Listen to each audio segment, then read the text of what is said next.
নাম ছিল কিফিল, বনি ইসরাইলের বদমাশ। প্রতি রাত্রে খরচ করতেন ব্যভিচারের পিছনে, ব্যভিচারের পিছনে। বর্তমান টাকায় 50 থেকে 60 লক্ষ টাকা বর্তমান টাকায়। একদিন নিয়ে আসছেন এক মহিলাকে, কামরায় ঢুকায় দিয়া বলতেছেন আমি প্রস্তুতি নিয়ে আসতেছি। যখন প্রস্তুতি নিয়ে আসছেন তো দেখতেছেন এক কোনায় বসে কাঁদতেছে। তো জিজ্ঞাসা করতেছে কাঁদিস কেন? তোকে তো জোর করে নিয়ে আসি নাই, টাকা দিয়া নিয়ে আসছি। তো বলছে শুন কিফিল, আমি বাজারি মেয়ে না, বিপদের কারণে তোর হাতে ধরা দিতে বাধ্য হয়েছি, কিন্তু আমি কাঁদতেছি কেন জানিস? যে কালকে এই চেহারাটা আল্লাহকে কি করে দেখাবো, কালকে এই চেহারাটা আল্লাহকে কি করে দেখাবো। এতটুক কথা। কিফিলের দিল ফেরা গেছে। পয়সাটা হাতে উঠায় দিয়া বলছে বোন তোর গায়ে হাত দিব না, কিন্তু একটা অনুরোধ করব, আমি তওবা করতেছি, তুই চোখের পানি দিয়ে আল্লাহকে একটু বলে দে। ওই রাত্রেই কিফিলের মৃত্যু হয়েছে। ঘরের দরজায় সোনালী অক্ষরে লেখা উঠছে কদ গফারাল্লাহু লিকিফলিন, আল্লাহ কিফিলকে মাফ করে দিয়েছে।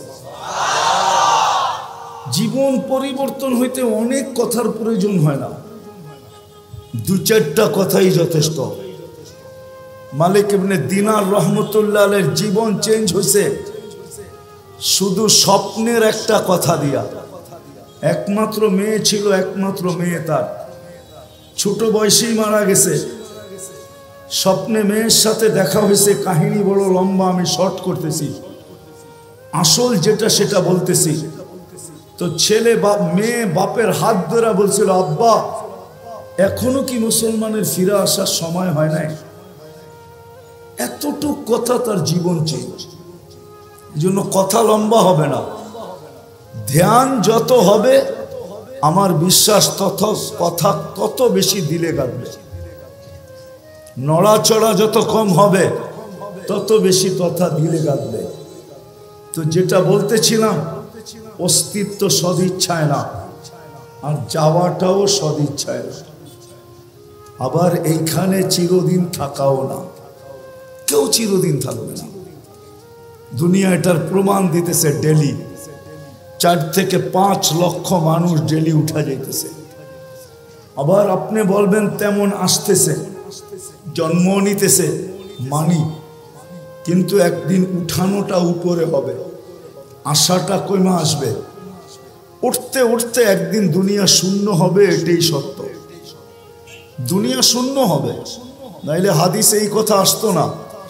কোন এক পর্বে আল্লাহ মালাকুল মউতকে জিজ্ঞাসা করবে মাম বাকিয়া আলা যাহরিল আরদ, জমিনে কে বাকি? মালাকুল মউত বলবে লা আলাল আরদি আহাদ, জমিনে কেউ বাকি নেই। সব টোকায় টোকায় নিয়ে আসছি, কুরায় কুরায় নিয়ে আসছি, খুঁজা খুঁজা নিয়ে আসছি। আল্লাহ জিজ্ঞাসা করবে আইনাল্লাযীনা কানু ইয়াঈশুনা ফি বুরুজিম মুশাইয়্যিদা, ওরা কোথায়? যারা বড় বড় উঁচা উঁচা দেওয়ালের ভিতরে বাস করত, চতুর্দিকে পাহারা আর পাহারা, টেকনোলজি আর টেকনোলজি, মেশিন আর মেশিন। যারা মৃত্যুকে স্বপ্নেও ভাবত না, ওরা কোথায়? আল্লাহ জানেন। মালাকুল মউত বলবে ওদেরকেও নিয়ে আসছে, কেউ বাকি নেই। হ্যাঁ, বাকি আছে আহলুস সামাওয়াত, আকাশওয়ালারা বাকি। ও আনতাল হাইয়ুল্লাযী লা তামুত, আর আপনি চিরঞ্জীব। আল্লাহ বলবে লাগা আকাশে ঝাড়ু, 7 আকাশে ঝাড়ু দিবে। তারপরে জিজ্ঞাসা করবে এইবার, তো বলবে লা আলাল আরদি ওয়ালা আলাস সামাওয়াত, জমিনও কেউ বাকি নেই, আকাশও কেউ বাকি নেই। ইল্লাল্লাযীনা ইয়াঈশুনা তাহতা আরশি, আপনার আরশের নিচে যারা বিরাজমান এরা বাকি আছে। আর আপনি চিরঞ্জীব, আনতাল হাইয়ুল্লাযী লা তামুত। আল্লাহ বলে লাগাও আমার আরশের নিচে ঝাড়ু, ওইখানেও ঝাড়ু লাগাবে। জিজ্ঞাসা করবে এইবার, তো বলবে লা আলাল আরদি ওয়ালা আলাস সামাওয়াতি ওয়ালা তাহতা আরশি, জমিনেও না, আকাশেও না, আপনার আরশের নিচেও না। ইল্লা ইসনা আশার ওয়া আনতাল হাইয়ুল্লাযী লা তামুত। শুধু 12 জন বাকি, 12 জন। আল্লাহ বলবে নাম বলো, তো বলবে আরবাতু, জিবরিল, মিকাইল, ইসরাফিল, মালাকুল মউত, নাহনু আরবা, আমরা 4 জন। ওয়া সামানিয়াতু মিন হামিলাতি আরশি, আপনার আরশ বহনকারী 8 জন, টোটাল 12 জন বাকি। আল্লাহ বলবে জিবরিল, মিকাইল, ইসরাফিলের মৃত্যু হোক। 3 জন মারা যাবে। এবার জিজ্ঞাসা করবে আল্লাহ এবার, তো বলবে 9 জন। 8 জন আপনার আরশ বহনকারী আর আমি আর আপনি চিরঞ্জীব। আল্লাহ বলবে ফালিয়ামুত হামিলাতা আরশি, আমার আরশ বহনকারীদেরও মৃত্যু হোক। তারপরে আল্লাহর আগে জিজ্ঞাসা করবে এইবার বল কে, তো বলবে আনা ওয়া আনতাল হাইয়ুল্লাযী লা তামুত, আমি এবং আপনি চিরঞ্জীব। আল্লাহ বলবে ফাতামুত আনতা, এবার তোমার পালা। লিআন্নী কাতাবতুল মাউতা আলা মান তাহতা আরশি, এটাই আমার সিদ্ধান্ত, এটাই সাইনবোর্ডে লেখা আছে। আমার আরশের নিচে যে আছে তাকে মৃত্যুর স্বাদ পান করতে হবে। আল্লাযী হাইলা ইয়ামুত, যে চিরঞ্জীব, ফাহুয়া ফাওকা আরশি, সে আমার আরশের উপরে বিরাজমান। মালাকুল মউতকে আল্লাহ বলবে ফাতামুত, এবার তোমার পালা। তো সায়ুলকি আলাইহি সাকারাতুল মউত, আল্লাহ মৃত্যুর যাতনা ঢালবেন। তো একটা চিৎকার দিবেন, চিৎকার, বিইজ্জাতিকা ওয়া জালালিক, তোর ইজ্জত আর জালালের কসম, লাউ আলিমতু সাকরাতাল মউত, যদি সামান্যতম মৃত্যুর যাতনা আমার জানা থাকতো, তো মা কাবাস্তু আরওয়াহাল মুমিনিন, কোন মোমেন মুসলমানকে আমি এত কষ্ট দিয়ে নিয়ে আসতাম না। সত্য এটাই, থাকার সুযোগ কারো নাই।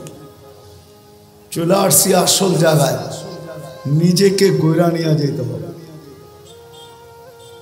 দুনিয়ার পরিচয় পরিচিতি চলবে না, এটা দুনিয়ার ভিতরে। যালিকা মাতাউল হায়াতিদ দুনিয়া, এটা দুনিয়ার পরিচয় পরিচিতি, এটা দুনিয়ার পরিচয় পরিচিতি। জাআলনাকুম শুউবান ওয়া কাবাইলা লিতাআরাফু, বিভিন্ন বংশে বিভক্ত, বিভিন্ন পেশায় বিভক্ত, এটা দুনিয়ার পরিচয় পরিচিতি। এই জন্য তো আমি বলি, ইচ্ছা করলে আমি দুনিয়ায় সেলিব্রিটি হতে পারি, তাতে কিছু আসে যায় না। দুনিয়ায় বড় আকর্ষণের পাত্র হতে পারে, তাতে কিছু আসে যায় না। দুনিয়ার আকর্ষণের পাত্র সাময়িক। একটু ভালো মতে বুঝি যুবক, যৌবন যতক্ষণ আছে ততক্ষণ তোমার উপরে চোখ উঠতে পারে, আমি মানি। কেউ তোমার জন্য ওড়না গলায় পেঁচাইতে পারে, এটাও মানি। কেউ তোমার জন্য জান দেওয়ার ধমকি দিতে পারে, এটাও মানি। যতক্ষণ যৌবন আছে, যৌবন নাই, তোমার দিকে কেউ চক্ষু উঠায়ও তাকাবে না। বরং তুমি যদি তাকাও তাহলে এক গাদা গালি দিবে তোমাকে, এক গাদা গালি, এক বস্তা গালি দিবে তোমাকে। বলবে বুইরা তো হইলো কিন্তু গাছ বাওয়া ছাড়লো না। বলবে বুইরা তো হইলো কিন্তু খাটাসি অভ্যাসে কোনো গেল না। যৌবন যতক্ষণ আছে ততক্ষণ তোমার ভ্যালু আছে। মাল আল্লাহর কাছে, মাল যতক্ষণ আছে ততক্ষণ ভ্যালু আছে। আমরা দেখি, বাংলাদেশেই তো থাকি, পথ যতদিন থাকে তো ফাইল নিয়ে মানুষকে ঘুরাইতে থাকে, জুতাগুলা ক্ষয় করাইতে থাকে।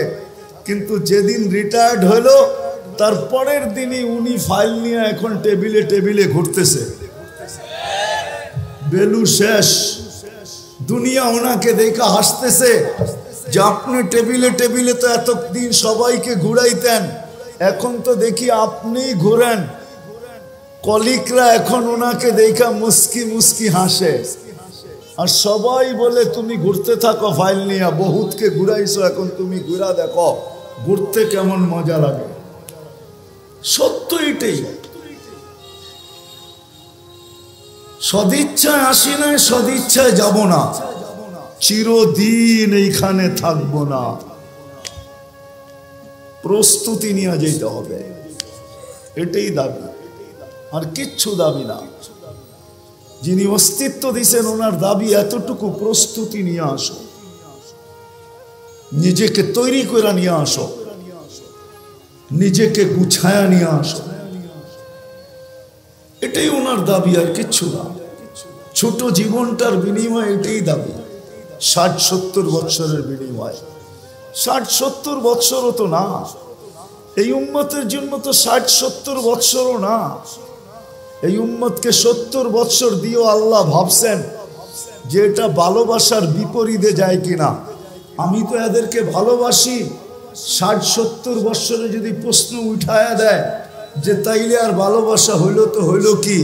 70 বৎসর জীবন দিলেন, 60 বৎসর খাটাইলেন, 70 বৎসর খাটাইলেন, তো ভালোবাসার প্রমাণ হইল তো হইল কি?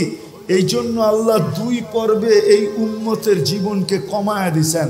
প্রথম 15 বৎসর মাফ, বালেগ হওয়া পর্যন্ত মাফ, রুফিয়াল কলম সবই হাত্তা ইয়াবলু, বাচ্চা যতক্ষণ পর্যন্ত বালেগ না হয় কলম তার বিরুদ্ধে যায় না। 15 বৎসর মাফ এই উম্মতের জন্য।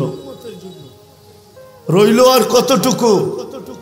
এটুকু মনে হয় বেশি খাটা মনে হইতেছে, আবার আল্লাহ আবার কমায়া দিছেন। 24 ঘন্টায় যতক্ষণ আমরা ঘুমে থাকি কলম উঠানো থাকে, আমাদের বিরুদ্ধে যায় না, এটাও মাফ। এই ছোট জীবনটা দিছেন ঘুরে যাওয়ার জন্য। এই জন্যই তো যে লেখছে বড় সুন্দর লেখছে, তারপরেও যদি গড়তে না পারলো তাহলে ওর চেয়ে বড় হতভাগা কেউ নাই, ওর চেয়ে বড় কপাল পোড়া কেউ নাই, ওর চেয়ে বড় হতভাগা কেউ নাই, ওর চেয়ে বড় কপাল পোড়া কেউ নাই। কোরআনও এটাই বলে, কুতিলাল ইনসানু মা আকফারা।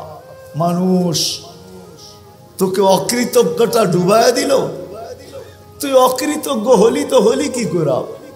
তোর থেকে বেশি তো চাই নাই আমি। 60 বৎসর দিলেও তো 2 পর্বে লম্বা একটা সময় কনসিডার করছি, মাফ করে দিছি। সময়টা তোর বিরুদ্ধে যাবে না, ছোট্ট একটু সময় তোর কাছে থেকে যাবে, এটাও কাজে লাগাইলি না। হায় মানুষ, তোর চেয়ে বড় অকৃতজ্ঞ তো কেউ নাই। কোরআন বলে কুতিলাল ইনসানু মা আকফারা। ও মানুষ, তোর চেয়ে বড় অকৃতজ্ঞ তো কেউ নাই, না শুকরা তো কেউ নাই।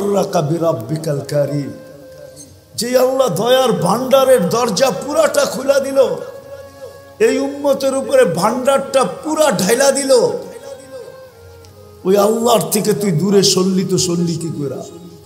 বিমুখ হলি তো হলি কি করে?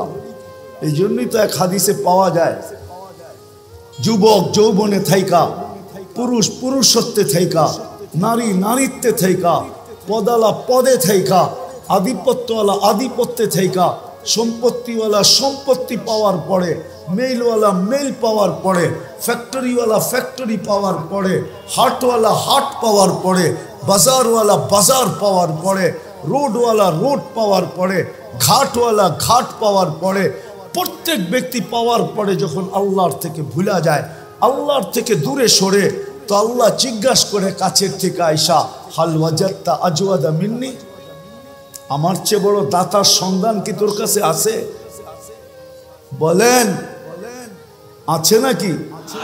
হ্যাঁ, কর্ম ছাড়া বেতন কে দিবে? আছে কেউ দেওয়ার? কোন কোম্পানির মালিক আছে যে কর্ম লাগবে না, মাসের শেষে বেতন নিয়ে যাইস? হ্যাঁ, দুনিয়ার তো রীতিনীতি তো উল্টা, যতটুক খাটায় অতটুকু তো দেয় না, ঠিক না? যত কম দিয়া পারে, ঠিক না? খাটাবে 12 ঘন্টা, বেতন দিবে 6 ঘন্টার, ঠিক না? খাটাবে 18 ঘন্টা, বেতন দিবে 8 ঘন্টার, ঠিক না? এটাই তো দুনিয়ার রীতি।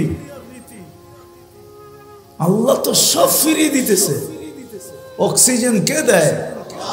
হ্যাঁ, হায় হায়, 1 টাকা লিটারও যদি অক্সিজেনের দাম আল্লাহ রাখতেন, তাইলে বর্তমানে দুনিয়াতে 800 কোটি মানুষ, পূরণ দেন 550 দিয়া, দেখেন কত লিটার হয়। 1 টাকা যদি পার লিটার হতো তাহলে আমাদেরকে ডেলি 550 লিটার অক্সিজেনের জন্য 550 টাকা দিতে হতো। যদি পার শ্বাসে 1 পয়সা হইতো, 1 পয়সা, এটা দিয়া ভাবেন, এটা দিয়া যুবক পায়ে হাত রেখা বলি, এটা দিয়া ভাবো, হইতে পারে বিবেকের পর্দা খুলতে পারে। আর যদি না খুললো তাহলে দুনিয়ার জীবনটা কেটে যাবে। কোনো প্রতিরোধ করার কোনো মেশিন আসে নাই যে দুনিয়ার জীবনের গতির উপরে প্রতিরোধ তৈরি করবে, বাধাগ্রস্ত করবে। কোনো মেশিন আসে নাই। এই গতিকে রোধ করবে, আমাদের জীবনের যাত্রার গতিকে রোধ করবে। আপনি বৈশা আছেন, যাত্রা কিন্তু চলমান। আপনি ঘুমায় আছেন, যাত্রা কিন্তু চলমান। আপনি বেহুশ আছেন, তারপরও যাত্রা চলমান। আখেরাতের যাত্রা কিন্তু থাইমা নাই। দুনিয়ায় কোনো মেশিন আসে নাই যে প্রতিরোধ করবে, কোনো পাওয়ার ব্যাংক আসে নাই ভৈরা রেখা দিবে। বিদ্যুৎ বইরা রাখা যায়, জীবন বইরা রাখা যায় না, কেটে যাবে এটা। এই জন্য একটু ভালো মতে বুঝি, ভালো মতে বুঝি। শ্বাসের উপরে যদি বিল ধরতেন তাইলে 1 পয়সা, 1 শ্বাস 1 পয়সা, তাইলে ডেলি 1600 টাকা বিল দিতে হইতো। 1600 টাকা। বিশ্বাস হয় না? 1,60,000 পয়সায় 1600 টাকা হয়। 1,60,000 বা শ্বাস প্রশ্বাস নেই। যদি পার ডায়ালিসিসে 100 টাকা হইতো, পার ডায়ালিসিস, একবার ডায়ালিসিস করতে কয় টাকা লাগে চেয়ারম্যান সাহেব? কত? আরে না, আমি 4 থেকে 4,500 টাকা লাগে। 3,000 ভালো জায়গায় করাইলে 4,500 টাকা। আর যদি আরেকটা আছে গণস্বাস্থ্যতে করাইলে 1200-1300 টাকা লাগে। আচ্ছা 1000 টাকা ধরলাম।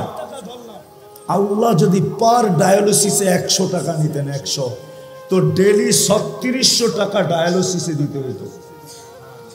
কেননা আল্লাহ কুদরত দ্বারা আমাদেরকে সুস্থ রাখার জন্য ডেলি 36 বার ডায়ালিসিস করে, 36 বার। একটা প্রযুক্তি বলতেছি, একটা প্রযুক্তি। এই ময়দান যথেষ্ট হতো না যদি একটা প্রযুক্তি লাগানো হতো। একটা প্রযুক্তি যেটা আমাদের শরীরের ভিতরে চলমান। আমাদের শরীরের ভিতরে ডেঙ্গু জ্বর এত বিপজ্জনক কেন? এটা তো জ্বরই, জ্বর তো চিরাচরিত ছিল, এটা এত বিপজ্জনক কেন? কি কারণে জানেন? আরে বলতে পারবেন? কেননা আমাদের একটা রক্তের ব্লাড সেল আছে, এটা হলো হোয়াইট ব্লাড সেল। ডেঙ্গু জ্বর হইতে দেরি, হোয়াইট ব্লাড সেল দ্রুত গতিতে নিচে নামতে দেরি করে না। যদি 10,000 15,000-এ চলে আসে, এটার কমসে কম 1.5 লাখ থাকতে হবে, উপরে 4.5 লাখ। 1.5 লাখের নিচে আসলেই ডাক্তার সারাদিন দেখতে থাকবে যে কত কমতেছে। যদি 10-15-তে চলে আসলো তো ডাক্তার বলবে এবার রক্ত দেন। যদি রক্ত দিয়ে উপরে না উঠলো তো ডাক্তারও হাত ধুইয়া বসা যাবে যে মনে হয় আর বাঁচানো যাবে না। এরকম 2টা ব্লাড সেল আছে আমাদের শরীরে, একটা হলো হোয়াইট, একটা হলো রেড। একটাকে বলে লাল, একটাকে বলে সাদা। এই 2টাকে কন্ট্রোল করার জন্য যদি প্রযুক্তি ব্যবহার হতো তাহলে এই ময়দান ভরা মেশিন লাগতো। আল্লাহ ওটা কুদরত দিয়া ঠিক রাখেন। হায় হায় হায়, আপনি তো জানেন না এটার ভিতরে কি খেলা খেলতেছেন। আমি ডাক্তারি পড়াইতে আসি নাই, খুললে খুলতে পারি, সারা রাত্র চলে যাবে। শুধু শুধু তো আল্লাহ বলেন না ওয়াফি আনফুসিকুম আফালা তুবসিরুন। তুই শিক্ষিত তো হইলি বটে, কিন্তু তোর ভিতরে আমি কি কুদরত ফিট করছি ওটা নিয়ে বাবার তোর কোনোদিন সুযোগ হয় না। তুই ভাবিস না, তুই তো ভাবিস আলতু ফালতু জিনিস নিয়া, সারাদিন এটা নিয়ে ভাবিস, ওটা নিয়ে ভাবিস। তোর ভিতরে আমি কি ফিট করলাম, তোর ভিতরে আমি কি কুদরত লাগাইলাম, কি প্রযুক্তি লাগাইলাম। তুই সারাদিন প্রযুক্তি নিয়ে ভাবতে থাকিস, প্রযুক্তি নিয়ে বলতে থাকিস, প্রযুক্তি নিয়ে লিখতে থাকিস। ও মানুষ, তোর ভিতরে কি প্রযুক্তি লাগাইলাম এটা তো একবারও দেখলি না। ওয়াফি আনফুসিকুম আফালা তুবসিরুন, তোকে কি চক্ষু দেই নাই? তুই নিজের ভিতরে তাকায় দেখিস না যে তোর এগুলা চলে কি করে? হয় যদি প্রযুক্তি দিয়ে লাগাইতে হইতো তাহলে না জানি এক চোখে 13 কোটি ক্যামেরা। কত? বিশ্বাস মনে হয় না, ঠিক না? আপনাদের বিজ্ঞানেরটাই বলতেছি আমি, কোরআন হাদিসেরটা বলতেছিলাম। এক চোখে 13 কোটি ক্যামেরা, দুই চোখে 26 কোটি ক্যামেরা। 13 কোটি ক্যামেরার তার আল্লাহ নিয়ে গেছেন 1.6 সেন্টিমিটার জায়গা দিয়া, পিছনে নিয়ে গেছেন। পিছনে দুইটা তারকে একসাথে লাগতে দেন নাই। যদি দুইটা একসাথে লাগতো তাহলে ফায়ার হইতো, ফায়ার। আমরা সব উল্টা দেখতাম। 13 কোটি করে 26 কোটি ক্যামেরা। 13 কোটি সরিষা জমা করেন না একটা পাত্রে, দেখেন না পাত্রটা কত বড় হয়। তাইলে এক একটা চোখ জানে এক একটা বড় বড় জাহাজের লাইটের সমান হইতো, ঠিক না? হ্যাঁ, দুইটা এরকম হইতো, রাস্তা দিয়ে হাঁটতেন, কি কন, একজন আরেকজনটা দেখা চিতয়া পড়া যেতেন, ঠিক না? এত বড় বড় লাগতো, এত বড় বড়, এতটুক জায়গার ভিতরে ফিট করছেন। যাক, যেটা বলেই বুঝাইতেছিলাম শেষ জায়গায় চলে আসছি। মেরে দোস্ত, গুছায়া নিয়ে যেতে হবে, প্রস্তুতি নিয়ে যেতে হবে, প্রস্তুতি নিয়ে যেতে হবে, নিজেকে গড়া নিয়ে যেতে হবে। সদিচ্ছায় আসি নাই, সদিচ্ছায় যাব না, চিরদিন এখানে থাকবো না, এটাই সত্য। নিজেকে গড়া নিয়ে যেতে হবে, গুছায়া নিয়ে যেতে হবে, প্রস্তুতি নিয়ে যেতে হবে।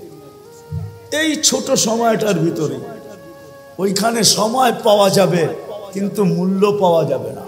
ওইখানে সময় পাওয়া যাবে। আজকে তো সারা দিনে একবার আল্লাহ বলার সুযোগ হয় না।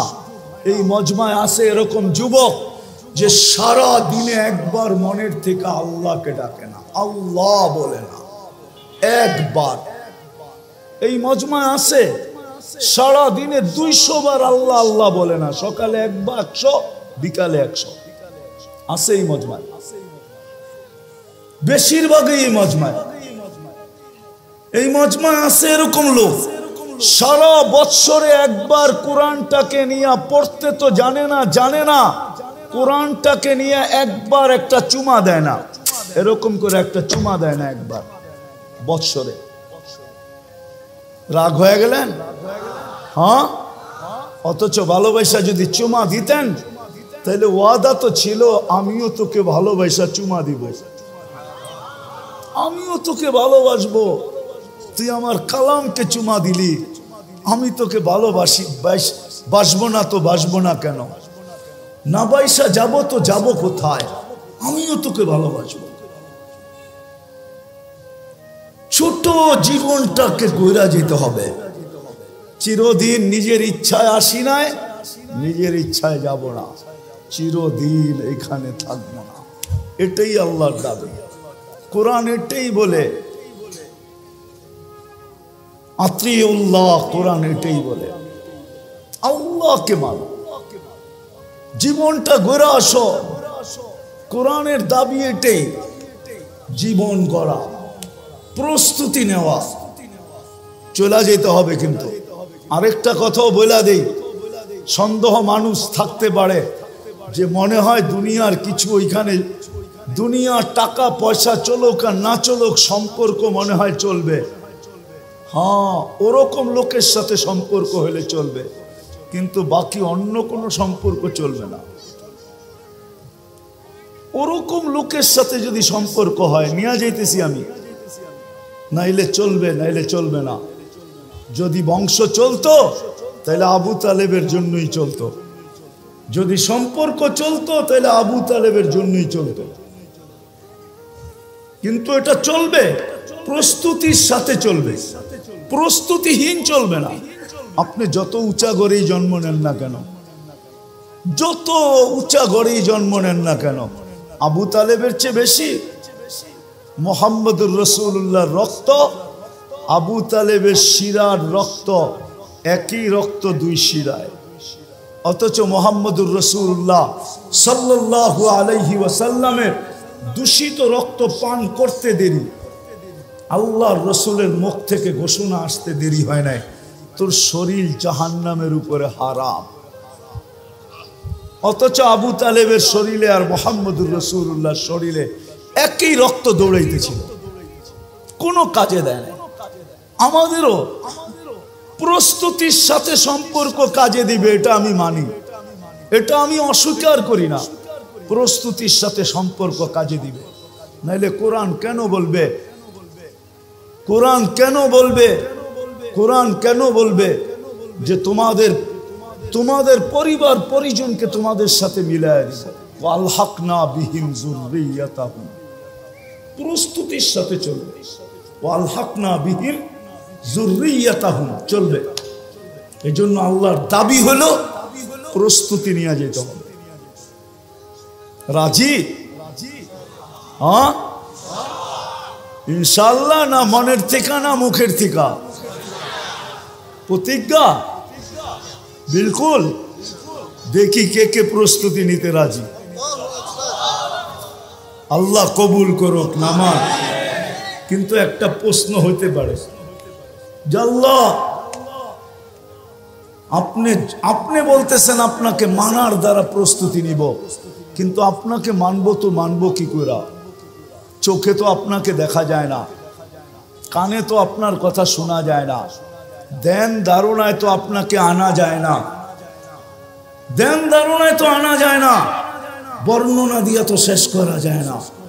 দুনিয়ায় সামান্য পদস্থ মানুষ হইলেই সিরিয়ালের জন্য মাসের পর মাস অপেক্ষা করতে হয় না? নাই বাংলাদেশে এরকম কোনো ডাক্তার আছে? 3 মাস 4 মাস আগে সিরিয়াল নিতে হয়, ঠিক না? সামান্য একজন ডাক্তার, ঠিক না? কি আরে রাগ হয়ে গেলেন বুঝি, ঠিক না? কত মানুষ ওনার হাতে ভালো হয়েছে, আবার কত মানুষ ওনার হাতে আজিমপুরেও গেছে, ঠিক না? না যায় নাই, না যায় নাই। বড় ডাক্তারের হাতে মানুষ মরে বেশি, এটা জানেন? হ্যাঁ, ছোট ডাক্তার তো ভয় পায়, এই জন্য খালি রেফার করে। কি করে? সব মুসিবত বড় জনের কান্দে পড়ুক, আমার কান্দে পড়ার দরকার নাই। আবার ও এটাও ভাবে আজিমপুরের কাছ দিয়ে গেলে আমার চেহারা ঢাকা যেতে হবে, খামাখা এটাও দরকার নাই, বড় ডাক্তারের কাছে পাঠায় দেয়, ঠিক না? হ্যাঁ, 1 মাস 2 মাস 3 মাস আগে সিরিয়াল নিতে হয়, ঠিক না? একজন মানুষ হয়ে যদি 3 মাস পর্যন্ত ঘুরতে হয়, তাহলে আল্লাহ তো আল্লাহ, ঠিক না? আল্লাহ চিনেন? আল্লাহকে তো চোখে দেখা যায় না, কথা শোনা যায় না কানে, ধ্যান ধারণায় আনা যায় না, বর্ণনা দিয়ে শেষ করা যায় না। আল্লাহ তো আল্লাহ না, আল্লাহ তো রহমান, আল্লাহ তো রহিম, আল্লাহ তো মালিক, আল্লাহ তো কুদ্দুস, আল্লাহ তো সালাম, আল্লাহ তো মুমিন, আল্লাহ তো মুহাইমিন, আল্লাহ তো আজিজ, আল্লাহ তো জব্বার, আল্লাহ তো মুতাকাব্বিরুল খালিকুল বারিউল মুসাব্বিরুল গফফারুল কহারুল ওয়াহাবুর রাসাকুল ফাত্তাহুল আলিমুল কাবিদুল বাসিতুল খাফিদুর রাফিউল মুইজ্জুল মুদিল্লুস সামিউম বাসিরুল হাকামুল আদলুল লতীফুল খবীরুল হালিমুল আযীমুল গফুরুশ শাকুরুল আলিয়ুল কবীরুল হাফিজুল মুকিতুল হাসিবুল জলিলুল করিমুর রকিবুল মুজিবুল ওয়াসি الحكيم الودود المجيد الباعث الشهيد الحق الوكيل القوي المتين الولي الحميد الموصي المبدي المعيد المحيي المميت الحي القيوم الواجد الماجد الواحد الأحد الصمد القادر المقتدر المقدم المؤخر الأول والآخر الظاهر والباطن الوالي المتوالي البر التواب المنتقم العفو الرؤوف مالك الملك ذا الجلال والإكرام المقسط والجامع والغني والمغني المانع الدار النافع النور الهادي البديع والباقي আল ওয়ারিসু আর রশিদু আস-সাবুর জাল্লে জালালু। আল্লাহ তো 99 পদের মালিক, যার পদের শুরুও নেই শেষও নেই। তাকে পাবো তো পাবো কি করে? পাইলেই জীবন গড়া হবে, গুছানো হবে। পাবো তো পাবো কি করে? তো আল্লাহ বলতেছে আতিউর রাসূল। মাইনা নিলাম, দাবি ফিরায় নিলাম। প্রশ্ন যখন উঠা গেছে, জানি না ওলামা একমত হবে কিনা, আমার তাখাইয়ুল বলে আল্লাহ দাবি ফিরায় নিলেন। তারপরেই বললেন আতিউর রাসূল, আমার বন্ধুকে মানলেই হবে। আমার বন্ধুকে, আরেক জায়গায় কোরআনে বলছে মান আতা আর রাসূল ফাকাত। আমার বন্ধুকে মানলো তো আমাকে মানলো। আমার বন্ধুকে মানো, বন্ধুকে মানলেই হবে। সম্মেলন তো এদিকের জন্য ওদিকে যাইতেও পারতেছি না। আজকে তো উম্মত বন্ধুকে চিনে না, নিজের নবীকে চিনে না। নবী সম্বন্ধে কোনো ধারণা নাই আমাদের, নবী সম্বন্ধে কোনো ধারণা নাই। দেখি আপনাদের ভিতরে দিল আছে কিনা, একটু টাচ দিয়া দেখি। আল্লাহ সহজ করছেন, আমার বন্ধুকে মানো, আমার বন্ধুর অনুগত্য হও, তাইলে আমার অনুগত্য হবে। আমার বন্ধুকে মানলেই আমার মানা হবে। আর আমি কিচ্ছু চাবো না।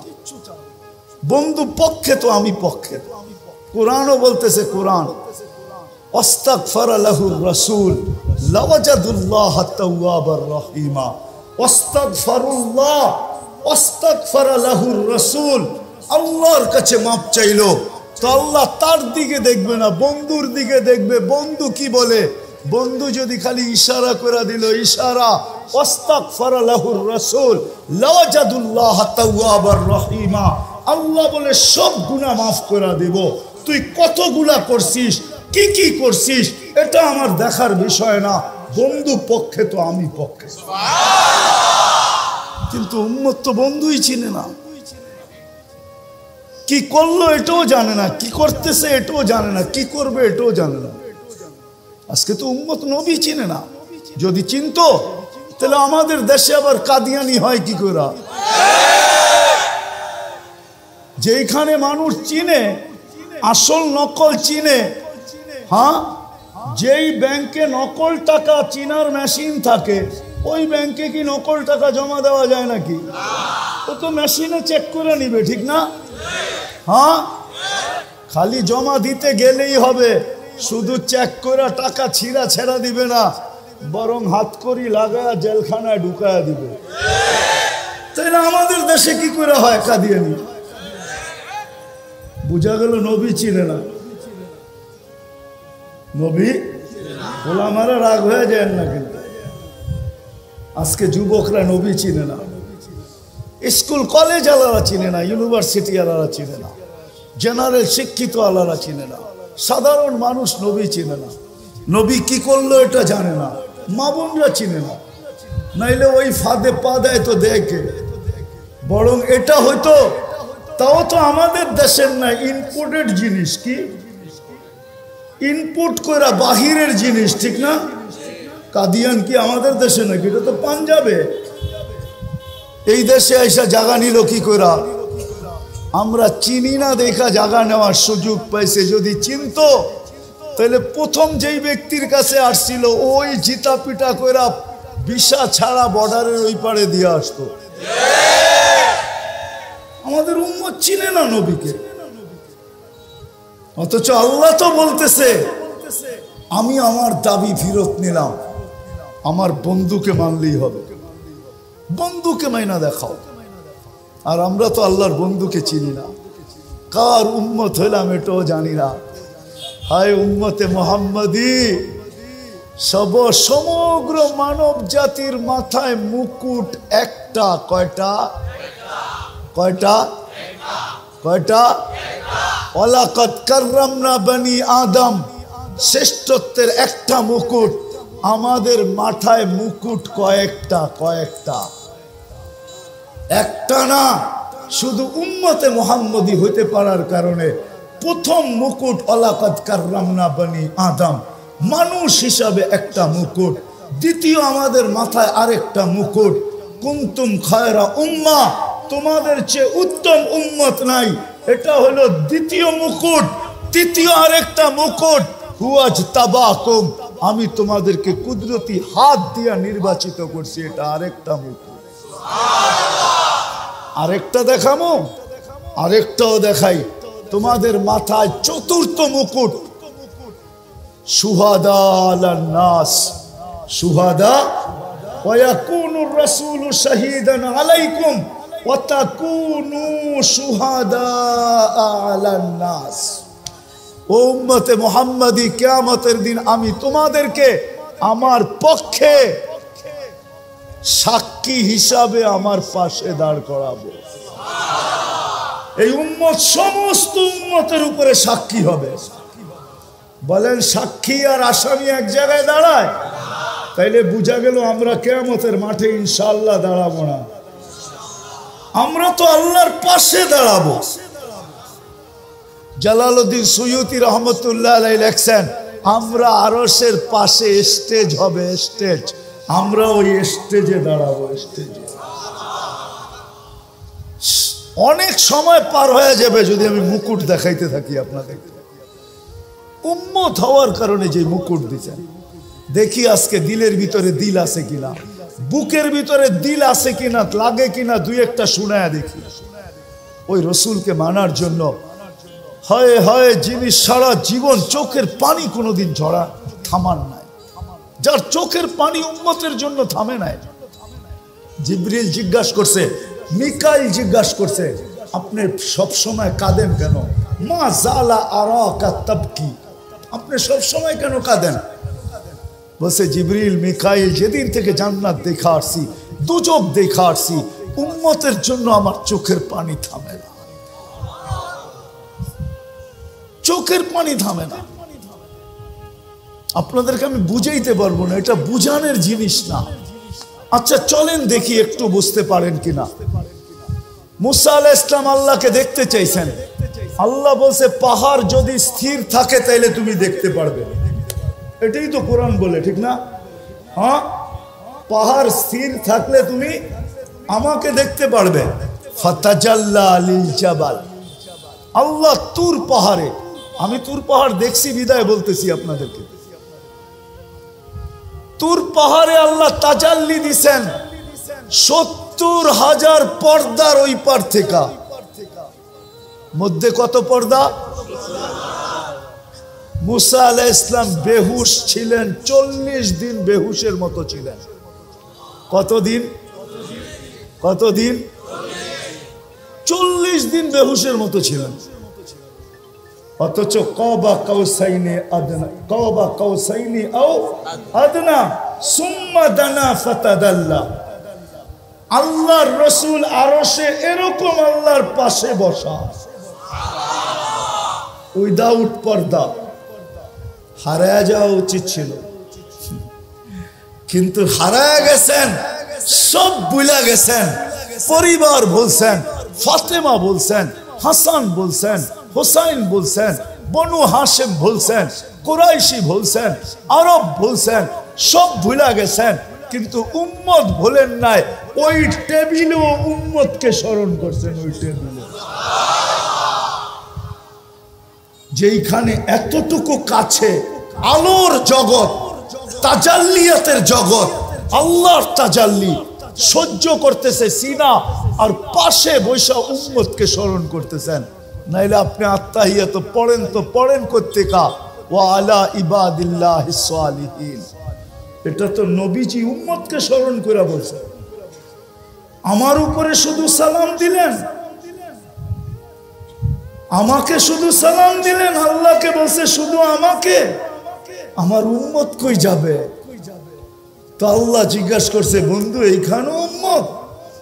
আমার তাখায়ুল যে এইখানে উম্মত না উঠলে তো উঠবে কোন জায়গায়? এই টেবিলে যদি উম্মত না উঠলো তাহলে কোথায় উঠবে? এরকম কাছে হব তো আর হব কখন? এত নৈকট্য পাবো তো পাবো কখন? দুইজন এরকম কাছাকাছি হব তো আর হব কখন? এই টেবিলে যদি উম্মত না ওঠে তাইলে আর কোন টেবিলে উঠবে? এই টেবিলে যদি উম্মত হারায়া যায় তাইলে আর উম্মতকে কোথায় উঠাবো আমি? আজকে ওই উম্মত নবী ছিলেন, চোখের পানি জন্দ হয় নাই। চলেন, এটা তো এক বেলা। দ্বিতীয়টা শুনাইতেছি। যখন দুনিয়ার থেকে বিদায় নিতেছেন তখন 9 ঘর ক্ষুধার্ত, 9 ফ্যামিলি, নিচে কয়েক দিনের ক্ষুধার্ত, হাসান হোসাইন ক্ষুধার্ত, আলী ফাতেমা ক্ষুধার্ত, ঘরে এতটুকু তেল পর্যন্ত নাই যে বাতি জ্বালায়া রাত্রে অন্ধকার দূর করবে, এতটুকু তেলও নাই। আম্মা জান বলতেছে যদি থাকতো তাহলে খিদা নিবারণের জন্য তেলটা আগে পান করে নিতাম, এতটুকু খিদার তাড়না ছিল। ওই সময় চোখে পানি। জিবরিল জিজ্ঞাসা করছে কেন কাঁদেন? আতাবকি ওয়া আনতা ইলা রফিকিল আলা, আপনি এখনো কাঁদেন? এখনই তো আল্লাহর সান্নিধ্যে চলে যাবেন, এখন কান্না কেন? তো বলছে জিবরিল ফামান লিবাদি লি উম্মতি, কান্না এই জন্য যে আমার পরে আমার উম্মতকে কে দেখা রাখবে। ওই উম্মত আজকে নবী ছিলেন। একজন যুবক তো এখানে হবে না, তোমাদের পায়ে হাত রাখি, আজ পর্যন্ত কত জিবি তোমরা খরচ করছো? প্রতি মাসে তো আনলিমিটেড খরচ করো, কেন প্রত্যেকের ঘরে ওয়াইফাই আছে। আজ পর্যন্ত কোনো দিন নবীর শান, যে আমাদের নবী কে, ওনার পরিচয় কোনোদিন গুগলে সার্চ দিয়া দেখছো? যে একটু দেখি, একটু দেখি। ওনার পক্ষে না হইলে তো কিয়ামতের দিন পার হওয়া যাবে না। আল্লাহ পক্ষে হবে না, রব্বে কাবার কসম, মুহাম্মদুর রাসূলুল্লাহ যদি পক্ষে না হইলো দুনিয়ার কেউ তার কোনো আমল দিয়া পার হতে পারবে না। না আমল দিয়া না আল্লাহ পার করবে। মুহাম্মদুর রাসূলুল্লাহ পক্ষে হইতে হবে, পক্ষে। আরে যতক্ষণ পর্যন্ত পক্ষে না যাবে ততক্ষণ পর্যন্ত তো আল্লাহ হিসাব কিতাবও শুরু করবে না। ১৬ লক্ষ নবী চিৎকার দিতে থাকবে নাফসি নাফসি বইলা। 312 জন রসুল, 3 জন কিতাবদারি রসুল, 4 জন উলুল আজমি মিনার রসুল, সব চিৎকার দিবে আল্লাহ হিসাব কিতাব শুরু করেন। আল্লাহ তাকায়ও দেখবেন না যতক্ষণ পর্যন্ত বন্ধু সেজদায় না পড়বে। যখন আল্লাহ রসুল সেজদায় পড়বে, পড়তে দেরি, আল্লাহ বলতে দেরি করবেন না, ইরফা রাসাব। আমার তাখাইয়ুল, কথা বলার ভঙ্গিতে আমি বলতে চাই, কেউ আঙ্গুল উঠায় দিয়েন না।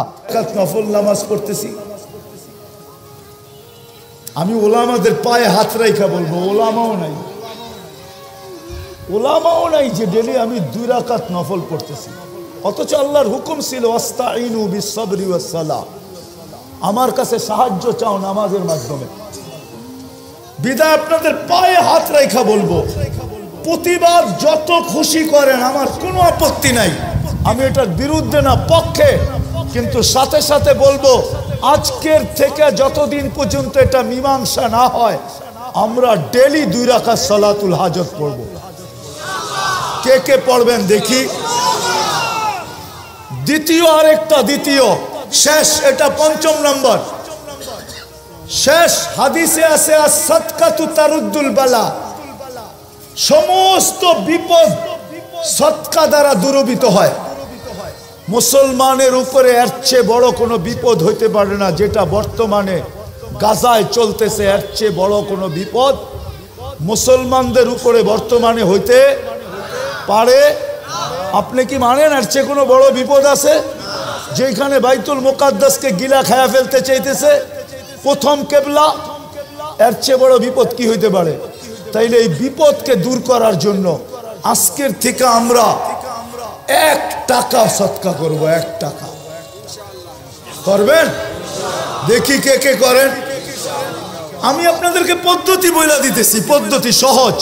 ডেলি 1 টাকা দেওয়া মনে নাও থাকতে পারে, আপনি 10 দিনের নিয়ত করে 10 টাকা দিয়ে দেন, 30 দিনের নিয়ত করে 30 টাকা দিয়ে দেন, সদকা করেন। শুধু প্রতিবাদ করলে চলবে না, এর বেশি আপনার আমার কাছে করার কিছু নাই। আপনি চিৎকার দিলেও কোনো লাভ নাই, রক্ত মাথা ফাটাইলেও কোনো লাভ নাই, কেননা বহুত দূর।